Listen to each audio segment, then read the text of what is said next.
Rocketeers, hello. It is Wednesday, but I did make a Tip Tuesday yesterday. There was an issue though.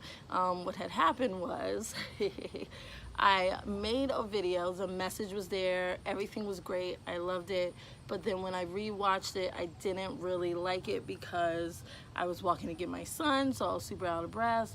It was a lot of wind, a lot of construction, a lot of sounds. Like, I really was not feeling it. And every time I tried to re-record it, something else would go wrong. Oh God, an ant is biting me. It's happening again. No, but I am determined to have this video, you effing ants. Anywho. Composure. Okay, so this week I've kind of been sticking to one train of thought on these messages. I've been making a whole lot of videos, but we have been focusing on being the version of ourselves we want to be. Who do you want to be? And what is keeping you from being that person right now? So the first video I talked a little bit about the things that are keeping us from being our best selves and taking them out. And my next video after that, I talked a little bit about dwelling on the past and dwelling on past situations that make us feel less than, and just kind of letting those burdens go. And so yesterday, on Tuesday, when I woke up, I actually had a question for myself, which was, how can I fall in love with myself? How can I better love myself and appreciate myself? Sweet Jesus, these ants. Okay, but how can I better appreciate myself? And you know, a lot of us, we enter relationships, friendships, we look for love in all these places, our family members, our pets, whatever else. We're looking for connections, and we're looking for love, and we're looking for appreciation, and all of these things to fill in gaps in ourselves. And a lot of times we have not yet figured out how to love ourselves first. And that's really cliche, and you hear it all the time. People say you have to love yourself first before you can love other people, this, that, and other. And you know what, it didn't really mean much to me personally when people would say it. It just sounded like a cliche thing that people say to say it, because I don't feel that anyone needs to have all their stuff together in order to thrive in relationships with other human beings. We are learning beings. We are constantly growing, constantly learning, constantly moving. So you're never going to be 100%. You're never going to be perfect for someone else, perfect enough. It's just like when people say, oh, you should wait until you're ready to have kids. You will never be ready.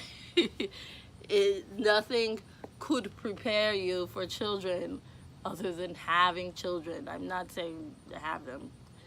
That's beyond the point. But I'm just saying, at least when you think you're ready, that's ready enough. But let me tell you, it doesn't make you ready. It's the same idea. We are never going to be perfect. No one is perfect. So how can we get to the point where we love ourselves enough to where we are bringing a healthy version of ourselves to others? We are presenting a healthy display of who we are, that we are comfortable with, and we are bringing that to the world. Do you guys hear that bird? I feel like stuff is like stopping me from making the video, but I'm not going to. Anywho, and you know what? A lot of that is about self-confidence. And that's something that I personally struggle with. It's something that a lot of people I know struggle with, but self-confidence, being comfortable in your own skin, I am slowly but surely getting there. You know, cosplay definitely helps me with that a whole lot.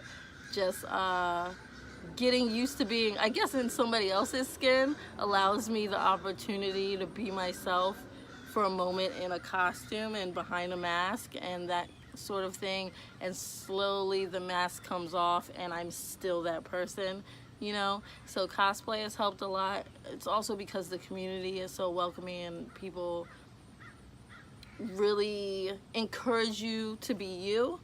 But in the world of social media and just a world full of judgment, it is very difficult to be comfortable in who you are and in your own skin and saying the words that are on your mind.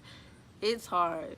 So the other part of that that's super hard for me is being alone. The idea of being alone is so much to me. And holy moly, y'all didn't see that. But yeah, being alone, that, see, this is like a curse. Somebody doesn't want me to make this video. And now I'm like a cursed person. But I'm going to continue because I'm not starting this over again. Swear to Jesus. Sweet, sweet baby Jesus. Anywho, being alone, I mean, I have a really big family, and that's what I'm used to. I'm used to a lot of people being around. I'm used to a lot of talking and sounds and things happening around me. So that's what I'm used to. Being by myself, being in silence, those things are new to me. They are things that I never really wanted, but I am now realizing how much they are needed. Because in seclusion, that is when you get to know yourself. That is when you start learning who you are.